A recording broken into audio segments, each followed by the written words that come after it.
Hello again, and thanks for joining us. In this video we're going to be talking about different methods of locomotion when you're spinning your meteor or your rope dart. So first I'll talk about moving forward and backward, and then I'll talk about turning. So when we're moving forward and backward, if you have a wide open space, like I'm in a small park right now, and if I'm moving in a wide open space, like I want to travel 10-15 feet to either direction, in front or in back of me, then one manner in which I could do that is simply by walking or jogging in a manner the same way you normally would, walking forward, putting one foot in front of the other when you walk. Now, I only recommend doing that when you're spinning your meteor only on one side of your body. If your meteor has to cross over to the opposite side, you don't ever want to use this method, or at least I really strongly advise against it. If I'm going to be walking forward, my meteor is only going to stay on this side of the body when I'm walking. So I will never walk and then cross it over this way when I'm walking forward. So I do that because of a rule that I like, which is that the meteor always stays clear of the path of my feet.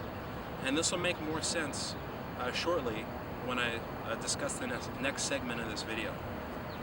So that's a good segue into our next topic, actually. So what do you do when the meteor is going to be crossing over, or if you are going to be switching stances from having your lead foot forward to having your anchor foot forward? So if you're going to be switching stances when you're moving forward, traversing forward, then I recommend shuffling.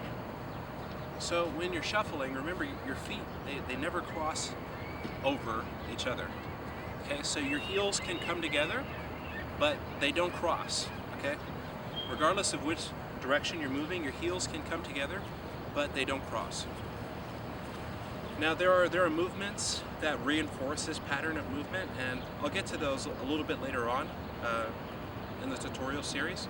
But for now, I just want to introduce the idea of shuffling when you're moving forward in this motion. If I'm spinning on this side, and I know that I'm getting ready to turn over, I'm going to shuffle so that when I turn, my balance stays. It stays exactly where I want it to, and I can spin in a very, very controlled fashion.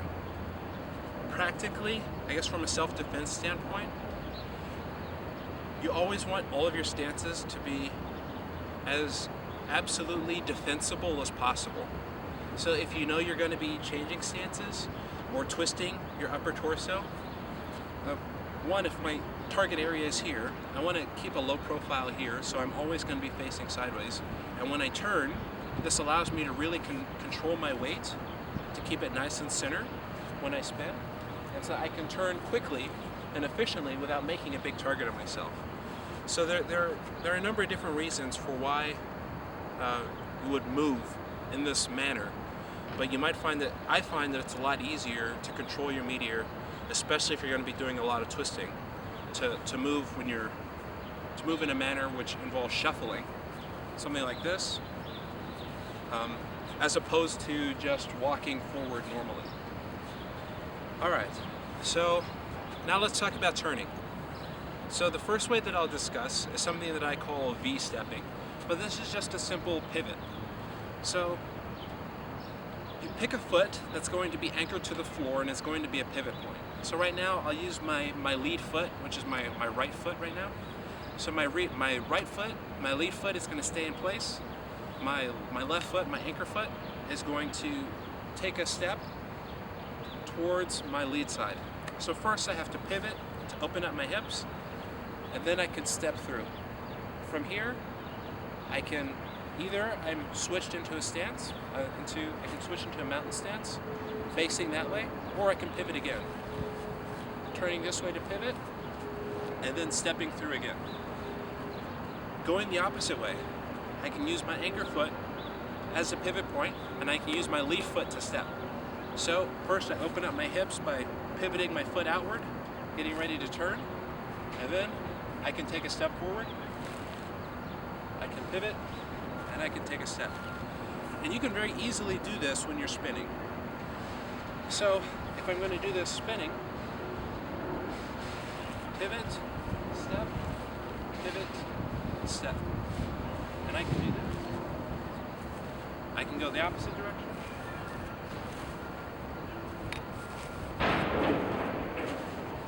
So it allows me to turn very easily and in a controlled and predictable manner. Now there's one rule, and it's the rule that I brought up earlier. You never let the Meteor Hammer block the opening in which your feet are going to be moving through. So what that means is, if I'm going to take a step forward with my left leg, I can't spin the Meteor on my left side, because when I go to step, there's a chance that I could hit my foot or my leg with that Meteor on that side. So instead of spinning here and stepping forward, because there's a risk of hitting yourself, first I have to clear this path. So I'm going to spin the Meteor on the opposite side before I take a step forward. Same thing if you're spinning here. Even though it's the same side, hand and foot, and this is relatively safe to do, I'm still not going to take that step. I'm going to switch sides, then I'm going to step and pivot. Okay? So that is V-stepping. It's just stepping and pivoting in place. And you can either turn 180 degrees, or you can turn 360 degrees with this. It's a pretty simple movement to do, and it definitely warrants quite a lot of practice so that you can really master it and perform the movement very quickly and very smoothly. So I think I'll make a separate video for the next movement, which involves a little bit more of rapid motions and spinning and turning. So I'll finish off here. If you haven't done so already, please check out my channel for more videos. There are plenty more to come. I want to thank you again for watching, and we'll see you next time.